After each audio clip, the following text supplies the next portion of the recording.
I am coming in a little bit early with you guys just so I can make sure that everything is going on like it's supposed to.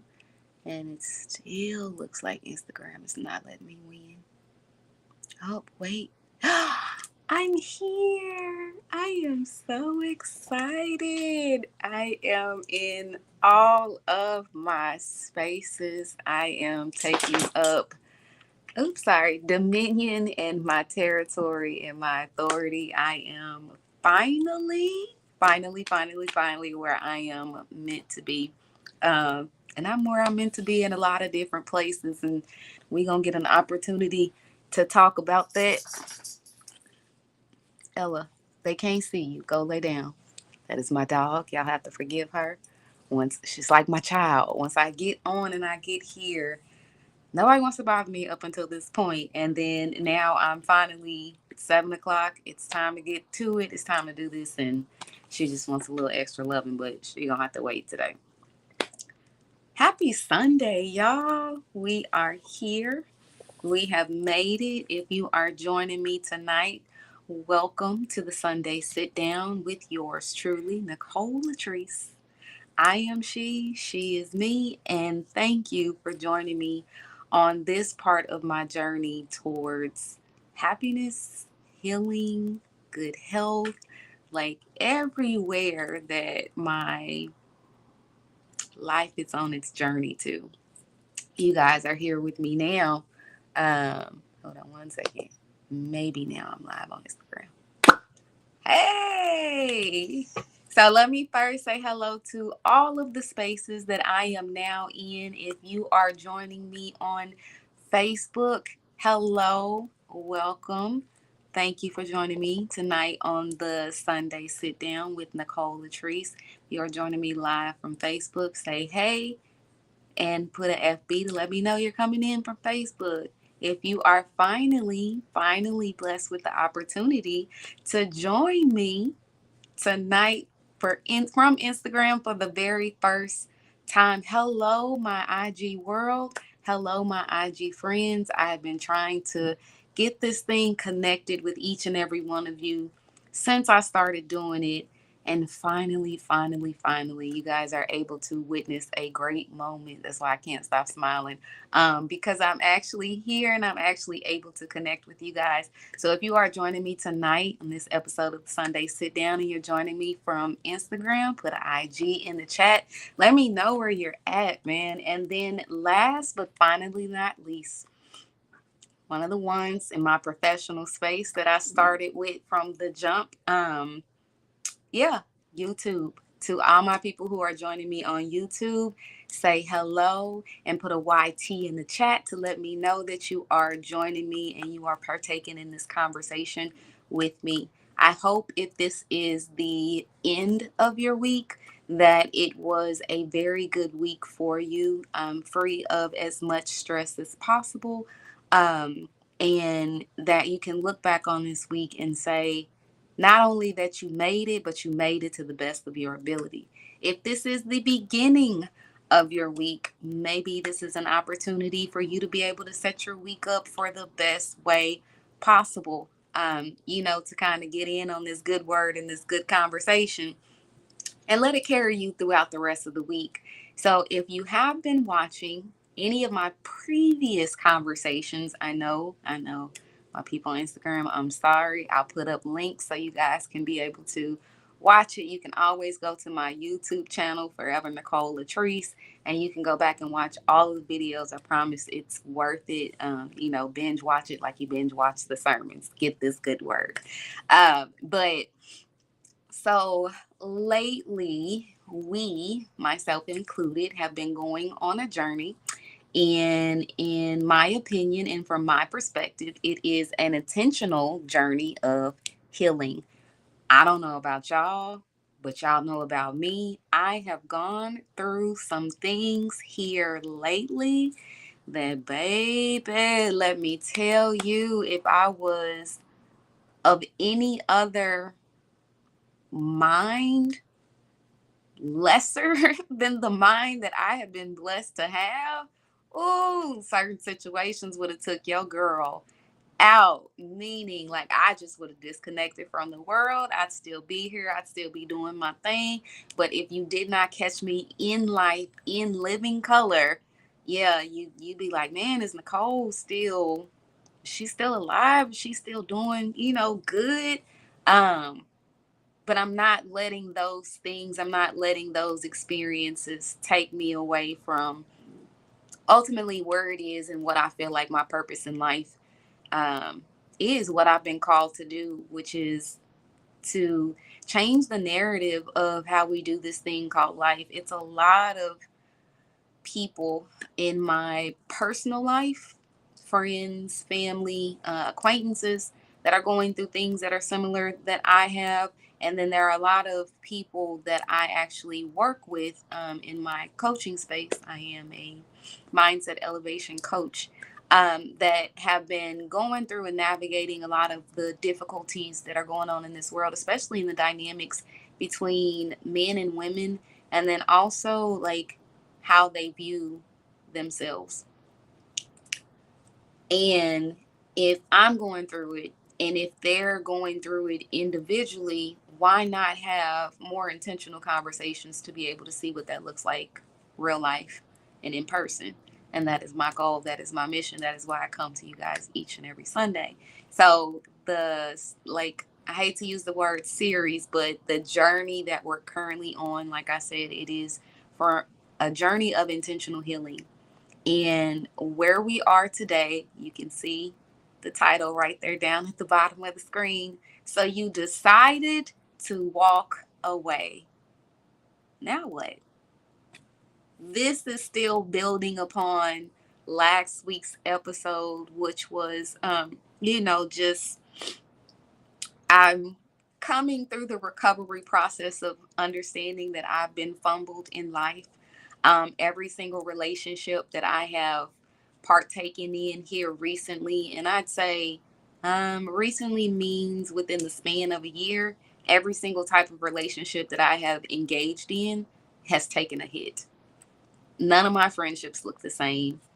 My space with my mom doesn't look the same. The way I have to engage with my daughter doesn't look the same. And of course, my relationship, my intimate space has changed. Like it's taken a detrimental hit. And with all of that has occurred, I'm now understanding that there are some fundamental things that I need to be able to heal from and move forward from. And all of it is a journey. Healing is not kind. Healing is not pretty. Healing is, I can't say what I want to say because I don't want my videos to be affected in any way. But healing, it ain't for punks. Like, if you have the opportunity to experience things in your life that really matter to you, when those things are affected and when other people are the catalyst for those effects, um, it can hit pretty deep. It can hit pretty hard. And for me, in the space that I am in, I am getting comfortable with recognizing when a space is no longer meant for my presence, and when um, my interactions with another individual must come to a close, or as Pastor Robert Madu says, a necessary ending. In necessary endings, there is a blessing for a new beginning, yes, but the ending, going through that process, in the process of recovery and the process of healing and the process of rediscovering who you are in this new space and as this new person, like it is a very difficult space oftentimes to be able to navigate. And it is my hope and my intention that in being able to be in my hot energy, as I like to call it, my honest, open, and transparent energy, that I now understand that that is a space where I have to operate in, because when I try to operate outside of that space, everything else for me gets thrown out of whack. And that is probably the one area where I feel like I can control what I can control, despite what everyone else may be doing and how everyone else may be, choosing to engage and stuff like that. Like, that is the space that is just for me. That is the space that I know I can go back to. That is the space where I know I'm living in my truth. That is the space where I feel free to fully express what it is that I'm expressing on this healing journey. So, congratulations, you are now bearing witness to that. So, again, tonight we are talking about, so you decided to walk away. Now what? This conversation is very intentional about being able to navigate beyond the pain. Because when you have a necessary ending, when something must change, oftentimes, if not every time, there is some sort of pain that comes with moving beyond. And then not only do you have to try to navigate handling that pain, but also rebuilding you, sometimes that relationship, sometimes the environment that was affected. Um, yeah, in that decision, there's a lot that goes into there's a lot that goes into the decision, and there's a lot that comes about after the decision. And tonight, we're gonna dive into it all, because I don't believe in, not talking about what really needs to be talked about. Give me 1 second.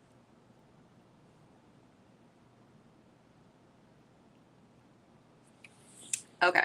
But in everything that I talk about, the one thing that I want you to focus on is the purpose of my conversations are solely for mindset elevation. I don't feel that it is enough to remain where you are, given the fact that some sort of change has occurred, whether it is in a relationship, whether it is in your career, whether it is in your personal growth journey.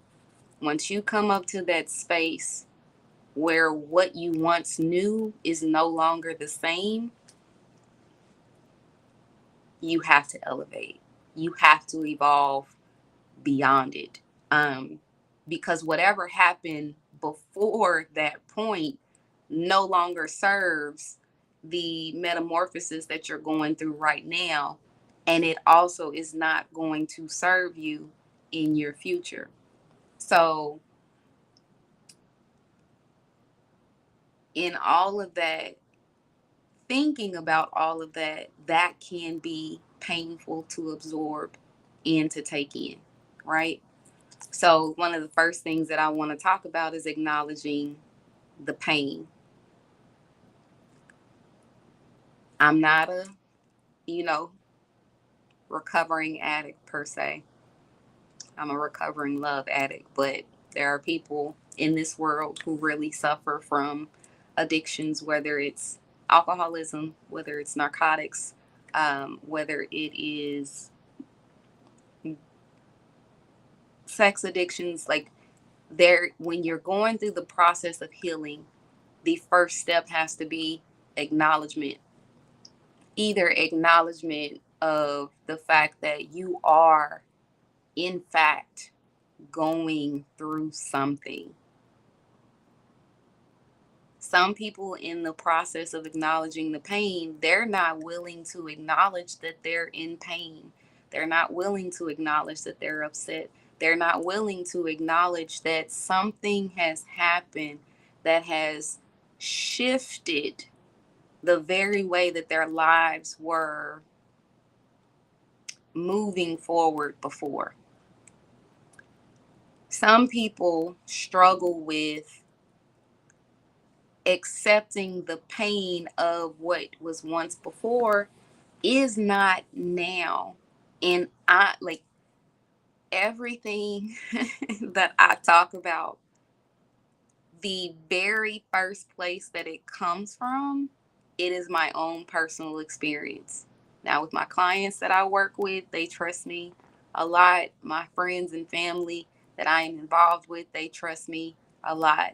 I know where bodies are buried, I know secrets, but it is not, my purpose is not to get into the fine details. It is to express that you are not in this alone. You don't have those feelings alone. It's okay to talk about the way that you are feeling, or to even talk about the fact that you're feeling something that you don't even know, like you can't even put it into words, but acknowledging that you are experiencing some sort of pain, some sort of trauma, some sort of something because you've had to make a decision to walk away. Say that you're feeling some type of way. That for me is one of the first steps that can do so many things for you. It can kind of lift that weight a little bit because you said it. Even if you are in your room, in your house by yourself, in your car, driving up Riverside, if you're in Tulsa, no matter where you are, no matter who you tell, saying that you are experiencing some sort of pain, it can give you an essential, I'm sorry, an initial sense of relief because you no longer have to hold that on you. The other thing that it can do is if you have the right people in your life, if you have a genuine support system, it can, put your support system's alert system on DEFCON 1. It's just like, okay, well, I was rocking with them through this experience. And I know, even though they didn't say it, they were affected by this experience. All right, this person just told me that there is something that they are going through.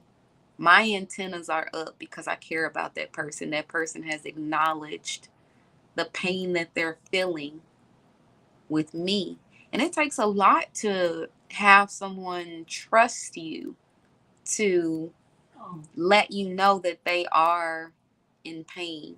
Like I'm the type of person, I don't like people to see me cry, which is kind of weird, if you will, because I am a Pisces.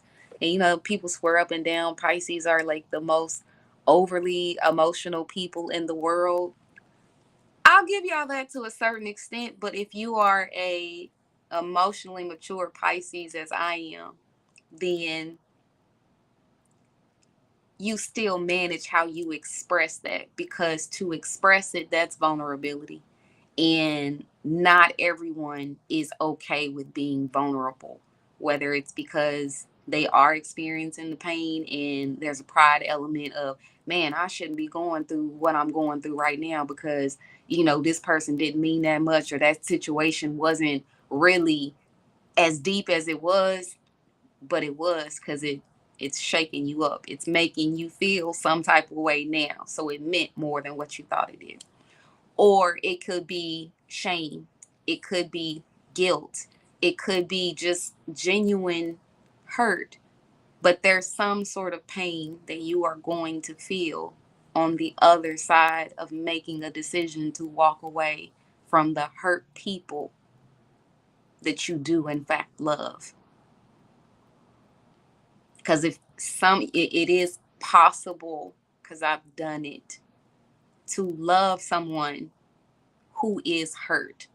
I've had people who love me and I'm hurt, but I'm mindful not to pass that hurt, not to try to pass that hurt along to other people, because that's also how you lose your support system.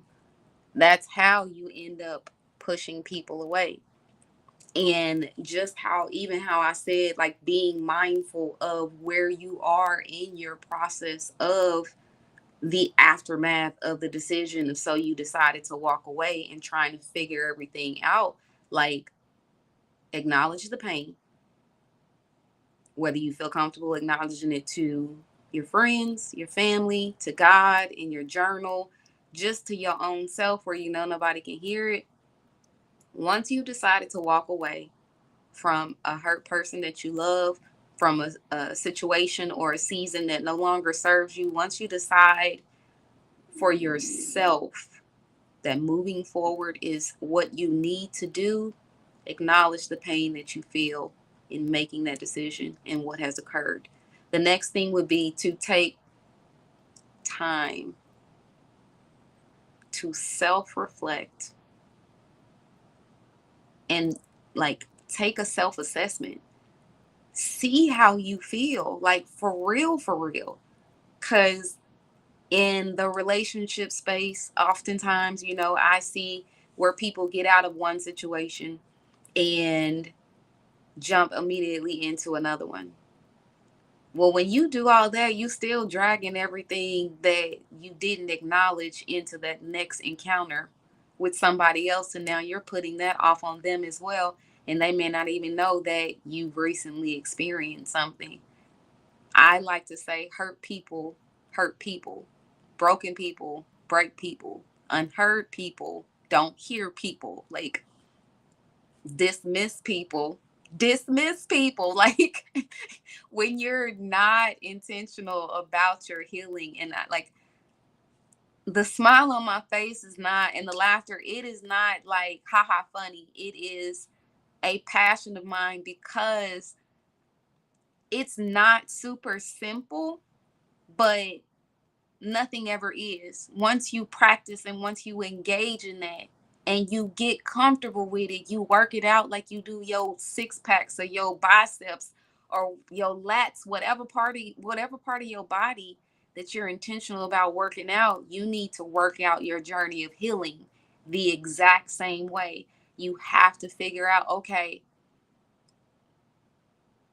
am I fractured or am I broken? Those are two different spaces to be in. If you're fractured, it's just like, okay, there are a couple cracks in this image of what I see of myself. There are a couple cracks that were a result of my interactions with this particular person.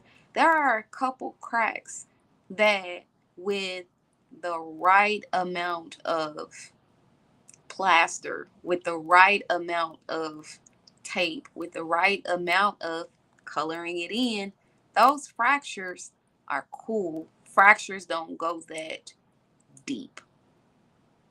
They still hurt, but they don't go that deep. There's not a complete separation, there's not a complete severance compared to if you, in your self assessment and your journey of healing, if you feel like you're broken, if you feel like someone broke you, acknowledge that within your self assessment. If you don't identify along the way, beyond your decision to walk away from the hurt one that you love, if you don't constantly practice self assessments when, and this is real talk, y'all, this is my real life, you go through a period of where you have like some really good days. You might have like 1 to 2 good days, and then it's a bad day. You might have a whole week of good days, and then it's a bad day. You could have a good several weeks, possibly a month of good days. And when that one bad day comes, when that one moment comes where all of the doubt, all of the hurt, all of the feeling dismissed, all of what you initially felt comes back. If you don't practice self assessment, it will put you back at the very beginning and you'll have to start that process all over again. I just had one of those, well, 2 days of that this week, but knowing myself, knowing where I was in that journey, in that encounter with a specific person, and knowing what I've been intentional about on my journey up until this point, that has been my saving grace. It allowed me to be in a space to where I had to feel what it was that I had to feel. There was no getting away from that. There was no not letting it happen. When the levee broke and the tears came out for 2 days, even in my therapy session, like my therapist asked me, he was like, so how would you say, and I blame him because normally he says, how was your mood? And he was like, so how would you say, you know, you're feeling today? And yeah, I couldn't muster up the words. It was just the tears. And when I do therapy, it's video chat. Like I'm not on the phone or anything like that. So he can literally see me in that difficult moment. And I don't know if y'all remember, but I told you just a moment ago, I don't like for people to see me cry. Sorry, ignore that. Ugh, I hate these little things on iPhone. But I don't like people to see me cry, and I haven't unpacked that part yet of why I don't like people to see me cry, like assessing everything that I'm feeling. But I've gotten at least up to the point in my self assessments where I don't like people to see me cry. But because I know myself, because I've been intentional about my journey of healing beyond a specific situation, it allowed me the space to feel how I feel in that pocket. And now, like, I'm back to feeling good. The journey of healing is like an ocean. Like, the feelings can wash out 1 minute and, it can go wherever it's going to go. But when it comes to the water, you can only see so far. You can only see so much. You don't see what comes back in when that water comes back into the shore. And everything that you thought that you had gotten away of, if you have not practiced how to do a self assessment of yourself, especially emotionally, you can think that it's gone. You can think that you're good. You can think that it's time for you to move on to another situation with another person. But you're going to come up against that moment where you find yourself in the same situation, in the same predicament. That thing still walk like a duck, quack like a duck, swim like a duck, because you never assessed it fully. You never assessed yourself. Sometimes people always try to come back. I don't know if I want to talk about that tonight. But in the process of your own self assessment, when you decide to walk away from a hurt one or an environment that does not serve you any longer, you cannot concern yourself with the shoulda, woulda, couldas, but didn't, or what that other person may be doing in their own process of healing or possibly not healing. You have to assess yourself. You have to assess where you are. You have to assess all of the things that you're feeling. You have to assess what led you to this point. You have to assess where it is that you are right now and the person that you want to be now on the other side of that decision of walking away. And then not thinking too far into the future, but you have to be mindful of, who do I want to be? What type of relationships do I want to be in? If it's about your career, what are some key fundamental things that I need to have in the space of my career to where I don't have to experience what I just experienced before? Because I don't know about y'all, but if I go through something, especially along the lines of what I've gone through here within the past year, there is no way in that hot place downstairs that I am going to allow myself to go through it again. And in order for me to get to that space, I got to reflect. I got to really look at everything. What actually happened? What did I allow? What did I not speak up on? What did I not stand firm on? What did I stand in that I should have walked away and made this decision a long time ago?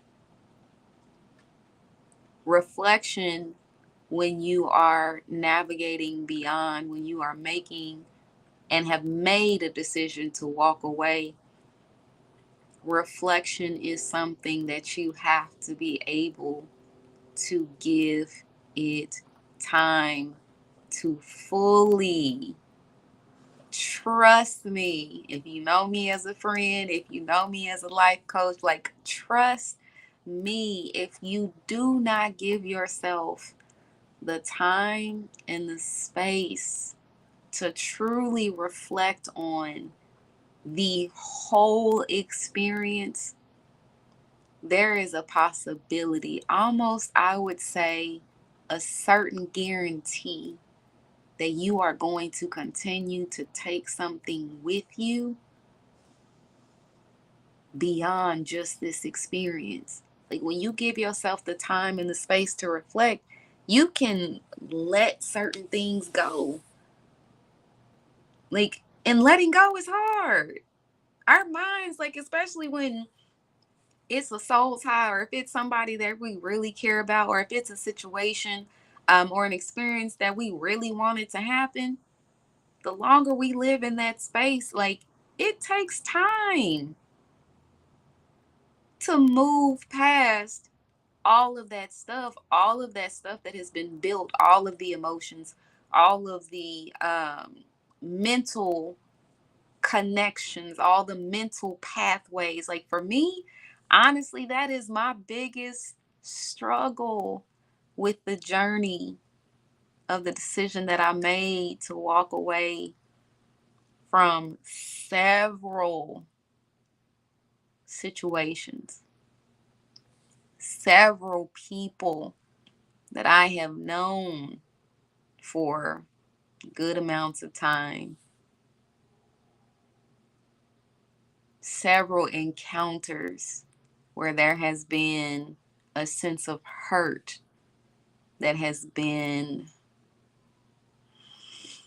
cast my way, and not all of them was intentional. I don't really think any of them was really intentional, but I'm intentional about being elevated in my mindset, in my heart posture, in my spiritual life. Like, I'm not saying like I'm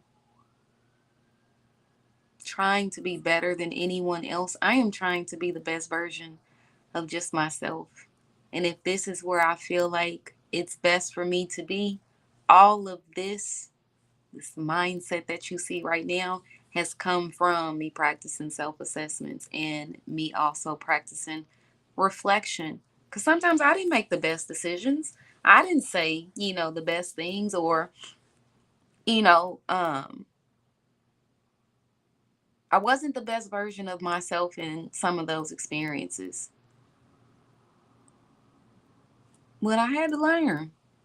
I had to grow. Those experiences, if they haven't done anything else, they have put me in a place of true growth. And I am thankful for them. It did suck to go through the experiences, and it sucks to go through the decision to walk away now. But I only got one life to live. Like, this necklace that I constantly wear, I never take it off. And it is an old Tulsa subway token. And I found it on Etsy. And when I found it, it spoke to me as clear as day. And on the back, it says good for one ride. That is the reason why I never take it off. This is the only life that I have to live. This is a constant reminder of that. Like, if other people are happy with the way that they live their lives, fine, kudos to you. But if how you choose to live your life, if how you choose to think, if how you choose to feel, if how you choose to express yourself is out of alignment with me, I'm not a savage. I'll try to talk to you about it, especially if you're someone that I care about in my life.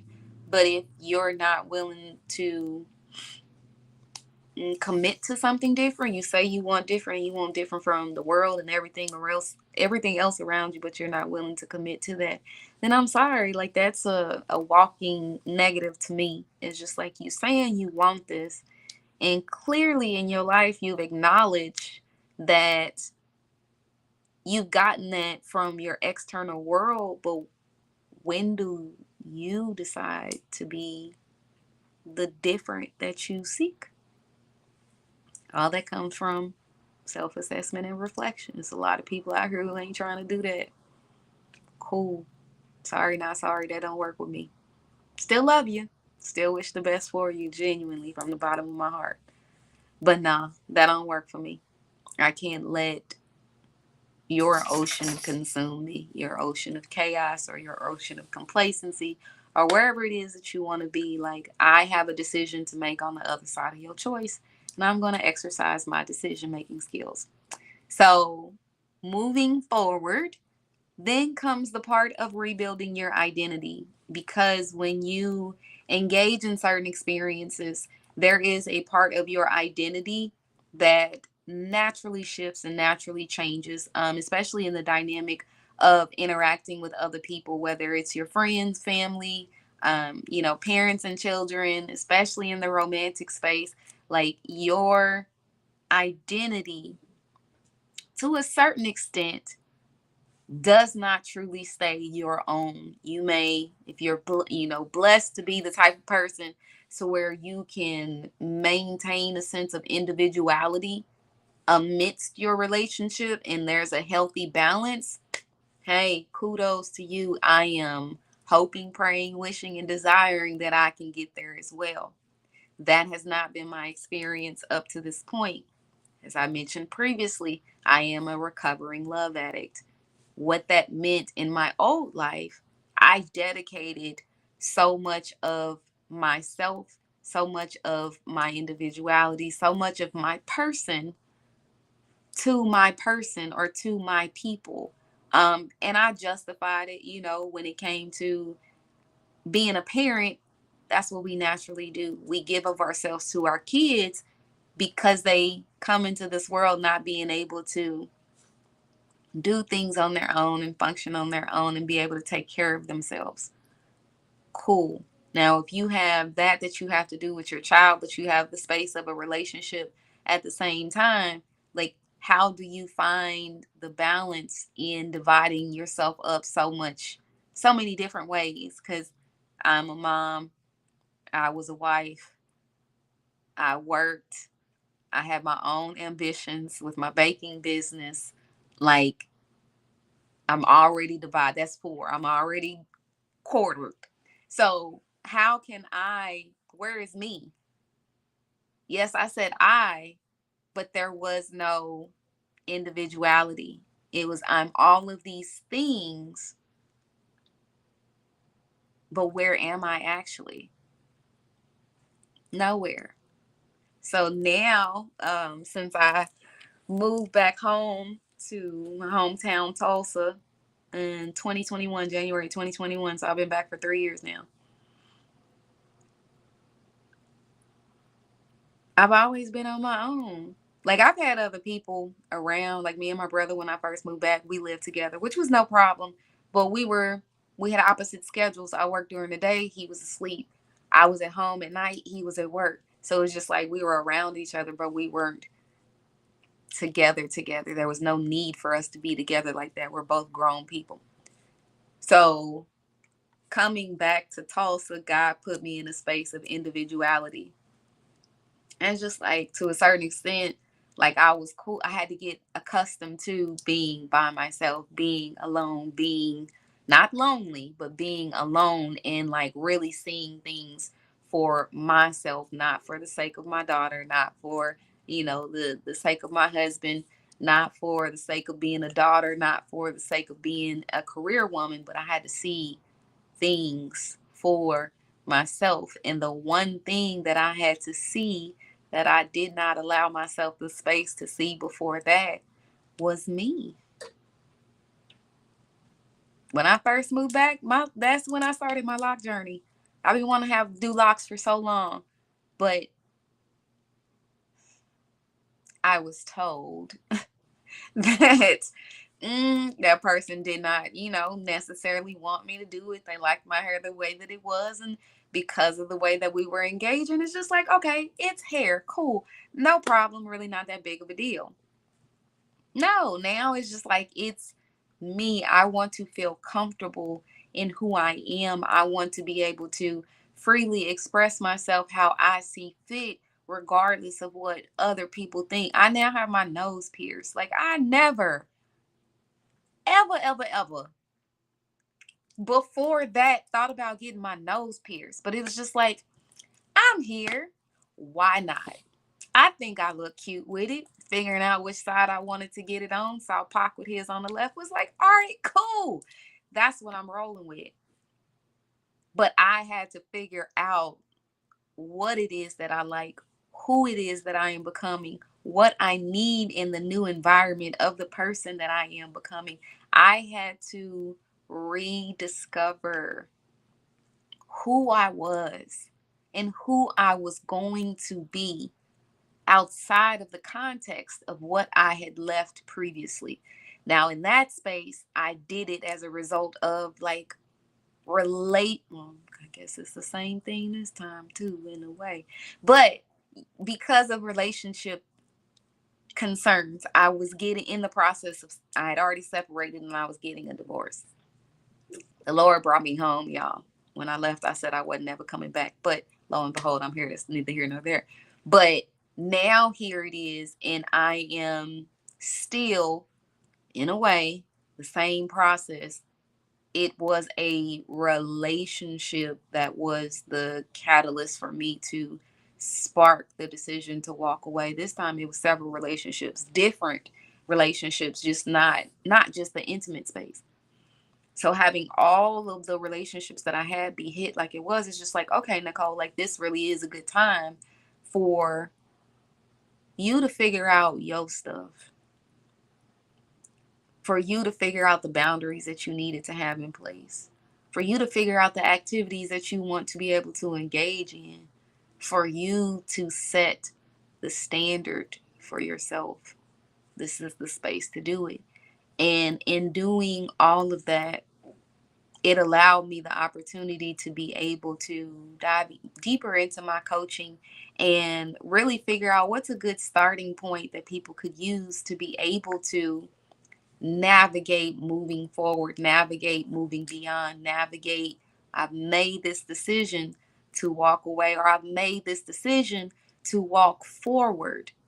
Sometimes you might need to walk away and forward. Sometimes you may just need to walk away, but you're good where for you where you are. Or you just need to walk forward and not necessarily away because there's still repair that can be done. Where I am right now, I'm walking away. I've walked away and I'm walking forward. So, in doing so, I had to figure out what is a good starting point without overloading myself, without overstimulating myself. And what I created was a vision board, and it has 7 different categories. It's like career, knowledge, family, um, love, health. And the premise is you write, depending on how quickly you want to put yourself in a focus of these specific things, you write 3 to 4 key points that you want to focus on and that you want to develop, and then those turn into your priorities. I'm saying that right? Yes, those turn into your priorities.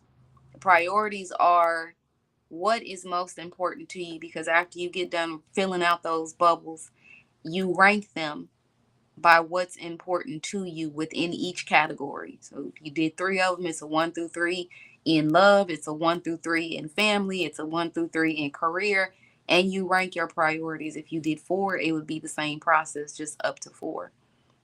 Then from there, I put myself in a space, because this is how it was developed. I had to do it for myself first to see if it was viable for other people. Then I had to get to a point to where I have my priorities, right? I know what my overall vision is. And I only like to look like a year at a time. I tried the whole 5-year thing, and yeah, it was just too overwhelming for me. So we can go year by year. I'm cool with that because I'm still looking forward. I'm still looking ahead and trying to set these goals. So after I have my priorities listed from my vision board, then now it's time to really get into the nitty gritty and start writing down these goals of how I want to not only achieve these things, but what I want to feel as a result of achieving these things, what I want my life to look like as a result of achieving these things, and also frame it from the mindset of I need to be realistic. I need these goals to be forward focused. Like, yeah, we doing them now, but every step that I do now is the setup for whatever my future is going to look like. And I needed to make sure, because I'm like working out. I know I used that analogy earlier. I'm kind of bad with working out. Like I can make a really, really good plan when it comes to working out, but I don't know what I'm lacking when it comes to my motivation and my inspiration when it comes to actually doing it. That's where I struggle. So if there are any, workout people on here watching this, DM me with some motivational things, and just what can I do, to make sure that I can try to get more intentional, because I don't even be trying to do crazy exercises or anything like that. I just want to tone up and stay toned and stay healthy. And yeah, so sorry, I digress. But still, like I said, that's a goal that I have. I really want to get better, because to me, that translates to my discipline. And if I am undisciplined in my workout goals, then there is the possibility and the opportunity that I can be undisciplined in another area of my life. And then it just grows and grows and grows. And we ain't got time for none of that on this journey of intentional healing. So yeah, setting goals, like it is. I started a practice of writing out like my goal, but when I'm getting to the steps of how to actually do it, I just have like little small things that I can do. So if it comes to being on time, one thing that I can do is, hey, all right, maybe I need to wake up 15 minutes earlier than what I normally do. So by the time I'm done with my normal routine, I might be 15 minutes ahead, or I could still be on the regular time of what it is that I need to do. Now, when it comes to the space of you made the decision to walk away, now what? When it comes to setting those goals, always make them small, because you're up against so much after you've made the decision to walk away from, I'm specifically saying, from a hurt one that you love, because that's my experience. If you try to do too much at one time with your goals when it comes to what you're doing after making that decision, it's difficult to achieve said goals when they're not small, because you're up against your feelings, you're up against your emotions, you're up against those preset neural pathways that were formed depending on how long you engaged in that previous experience. Mine was almost 2 years. So to feel like at this point, after a month of my decision to walk away, that like everything is going to be Gucci, no, I'd be crazy. But I've had little things here and there that I know I've been intentional about focusing on. And the longer I do them and the longer time passes, then those are things that will help me fully navigate beyond the decision that I made to walk away from the hurt one that I love. And then so after setting goals, let's just recap a little bit. The first step in, you made the decision to walk away. Now what? Acknowledge the pain. Acknowledge what it is that you're feeling. It might not be pain. It might be relief. It might be low key a sense of joy. It might be peace. It might be a myriad of different emotions and feelings. Just acknowledge that you're now feeling something after you've made your decision. The next thing is the self-assessment and reflection. Give yourself the time to really look at yourself and see how you feel about how you participated in that experience. I don't like everything that I did. I don't like everything that I said. I don't like my natural nature to stay in it longer than what I may have needed to, was what I allow myself to be used to, but now here I am. I'm not doing that anymore. And I'm okay with the fact that I'm not doing that anymore. It's still a part of my natural nature, but now I'm more selective about what I need to feel someone is qualified in order for me to stick around longer than what I'm being shown I need to. After the self assessment and reflection, rebuild your identity, rebuild who you are, be intentional about that. To thine own self be true. Shakespeare said that. Get to know this person that you are now. Don't beat yourself up. Don't, hold on to the hurt or the guilt or the judgment that you feel for yourself. Like you've had the opportunity now to have that experience, realize it was a negative experience, and you decided to walk away. Move forward in the way that you need to, not anyone else. And then we talked about setting new goals. Goals are very important. Goals are the things that you can look forward to, even when you go back to like the week that I just had. I told you it was 2 days in a month that I've cried. That's an accomplishment in itself, given the connection that I felt I had with this person. 2 days out of 31, I cried. Everything else was good. Everything else was forward motion. Everything else was um, looking forward to setting and achieving the goals that I know I needed to. I broke mine down quarterly. So they just started in August. So I have like, and I like to do them that way for the simple fact of that first month is going to be an adjustment period. No, you shouldn't take forever to try to adjust, but in the real way things are, you need to give yourself time and grace to be able to adjust. And then you have the following 2 months to where it's just like, okay, like, cool, I'm adjusted on a basic level right now. Second month, I'm intentional about making it happen. Third month is this is now law. This is now what is set in stone within me. These are now the boundaries that I have in place. So in that scale, I'm in my second month. This is my month of commitment to, all right, them goals that I set, cool. I'm going to get them done. Within that, our walk in life and on this journey is not meant to be done alone. It's really not. Even though we try to make it that way, it's really not. God didn't design it like that. God's intention wasn't that. But we try to make it to where that's the way we think that it should be. No. When you are going through the journey of healing, when you are navigating beyond the decision to walk away from a hurt one or a hurt situation that you were involved in, you need a supportive environment.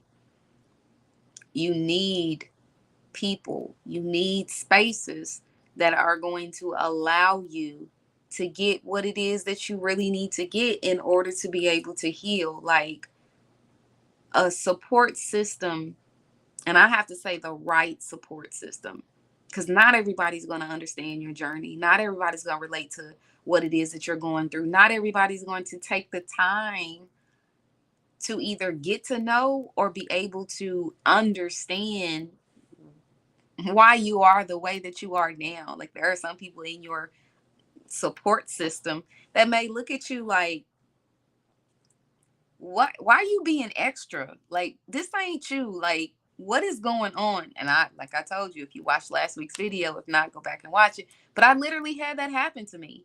Someone who is in my life and someone who I've known for a super long period of time question why I think the way that I think now. And instead of me getting upset, like it's just like, oh, well, we don't get the opportunities to have these types of conversations on a regular basis. I got other people that I do that with, but I don't want you to feel any type of way because you don't know me in that way. And if you don't know me at this point in that way, maybe it's not meant for you to know me in that way. You can still play a supportive role, just not this one.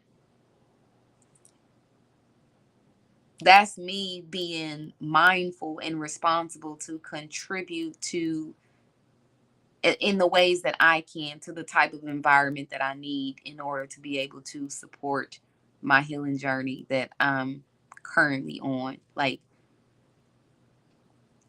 you know what you need. Sometimes you may not always be able to see it clearly, but you know what you need. If you are an adult at this point in your life, you, okay, I'll say it like that. You should know what you need. And if you don't know what you need at this point, there's a lot that you haven't paid attention to. You might need to get a life coach, a therapist. You might need to trust your friends more. You might need to be more open and honest. You might need to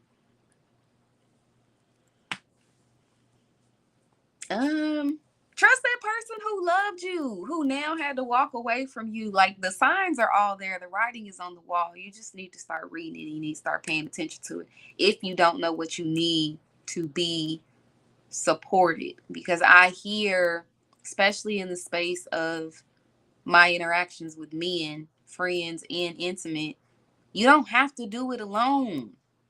When it comes to me, I can't speak on anybody else. When it comes to me, don't do it alone. I don't want you to do it alone. You're not Atlas. You don't have to carry the world on your back up this steep hill. I'm here. Let me support you. But I can't support you if you don't know how you need or how you receive support. And if we need to work on that together, cool. Like, I'm here for it. But in the process of healing, you have to be mindful and you have to be in a space to create a supportive environment. If you don't have people around you that facilitate that for you, let them people go. Because we're all going to need to be really supported in life. If you don't have those right people, maybe you need to go find some other people. And that's ironic that I say that because my therapist wants me to look at my social circle, but yeah, I'm still in the process of healing. And I'm not completely removed from my supportive environments. Like, I met up with, some of my lady friends today, and we went and we had some food and we talked, and I am excited. I have another connection opportunity with one of my really good friends. She's watching this right now. Hey, Janae, looking forward to seeing you tomorrow. I was going to text you earlier to say looking forward to connecting, but now I can say it on here in front of everyone else. I'm not completely not engaging in social experiences. I'm mindful and I'm selective of them. So we just got two more points. Just hang in with me and I'm gonna wrap this thing up. So the next thing so you've decided to walk away. Now what? Embrace new opportunities. When you embrace new opportunities, when you decide to walk away from something that is familiar, you build so much within yourself that you don't even realize that you're building. You build strength, you build courage, you build the new you build new activity. Sorry. It's not quite 8 o'clock, Queen Sun. Give me just a little bit. You build new experiences, you build new neural pathways when you embrace new opportunities. But one of the greatest things that I feel like you can do, you allow yourself to remain open when you embrace new opportunities. Like, I've been wanting to, and I do it now. So this part of the conversation is a little bit after the fact, but it's still good. I wanted to learn how to do swing out, and I didn't even know that that was the official name for it. I just called it Chicago swing, and I would say, like what the black people be doing when they be, moving around together, like the older black people.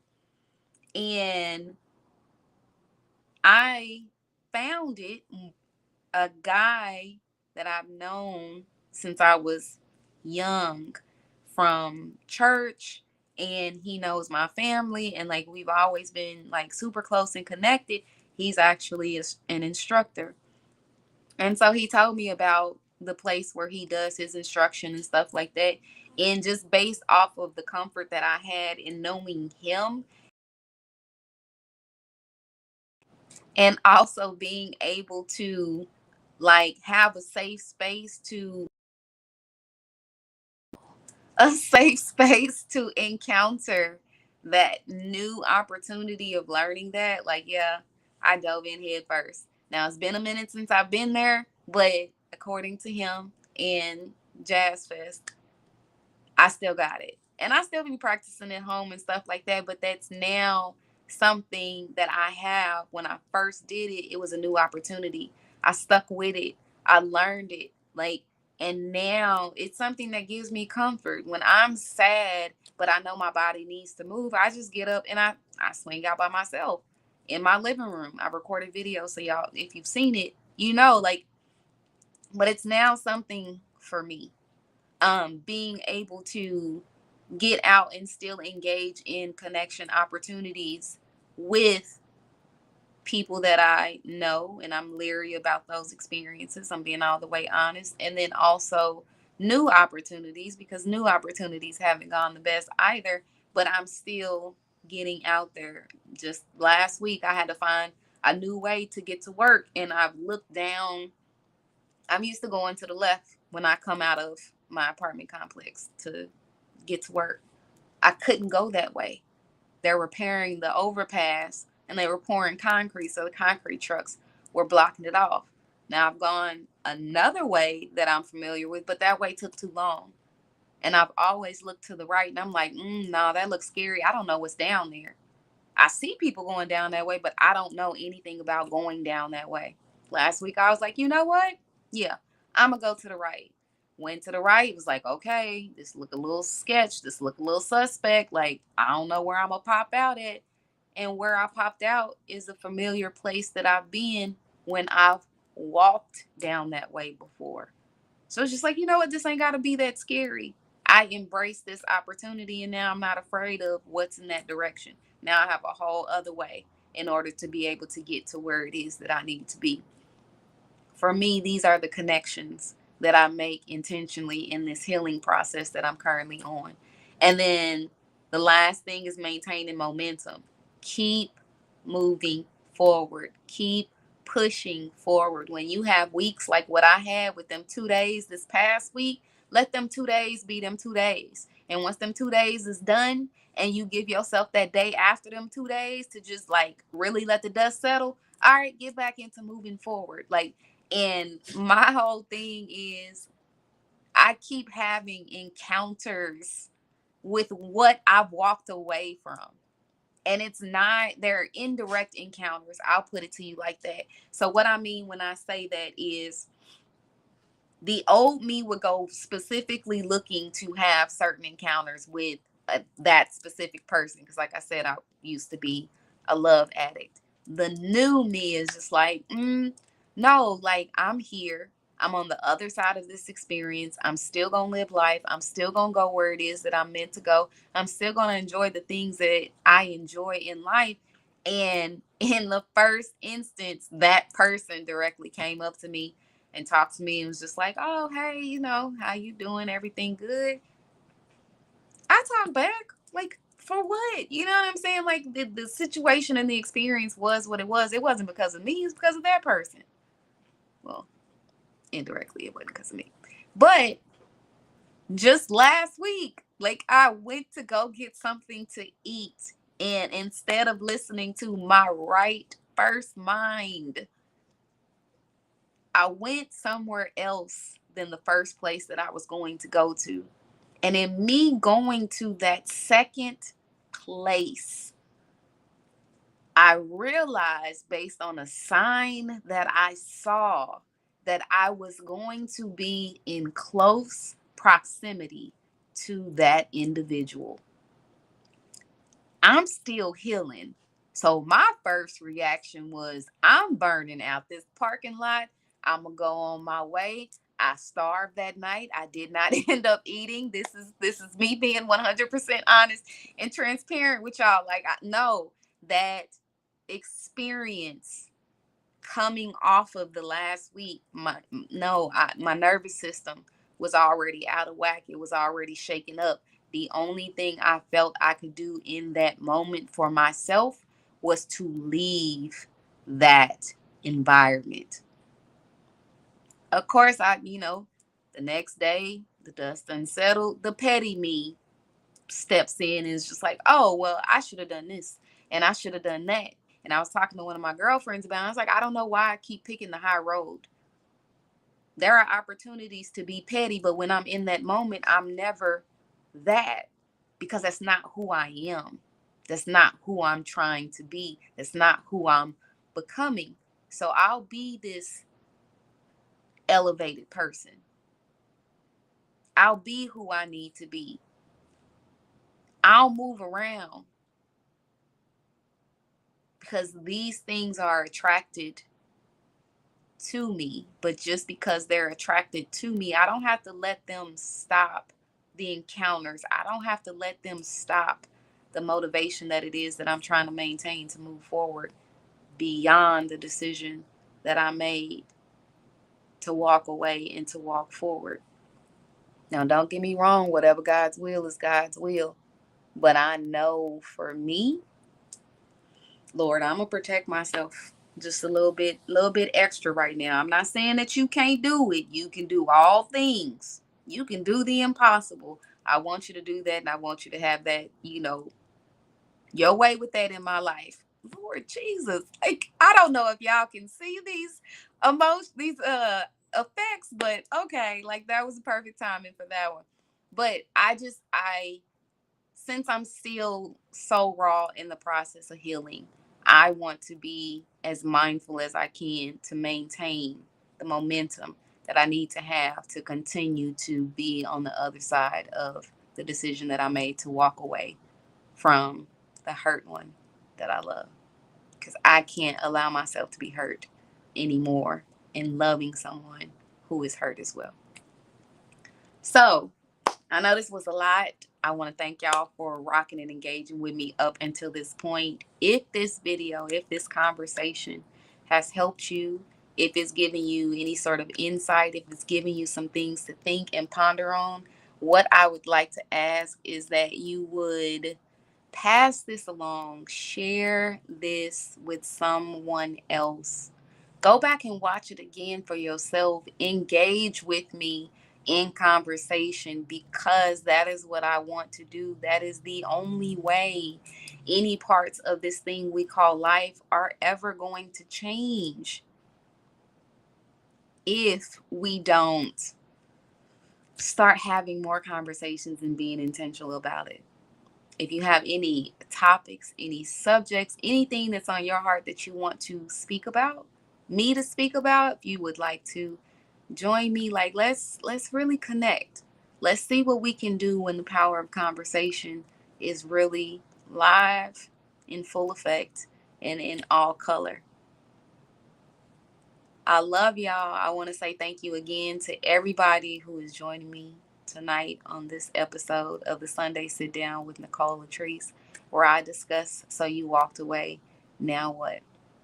I wish each and every one of you guys a good life filled with real love and all of the above. And until next Sunday, make sure y'all come back.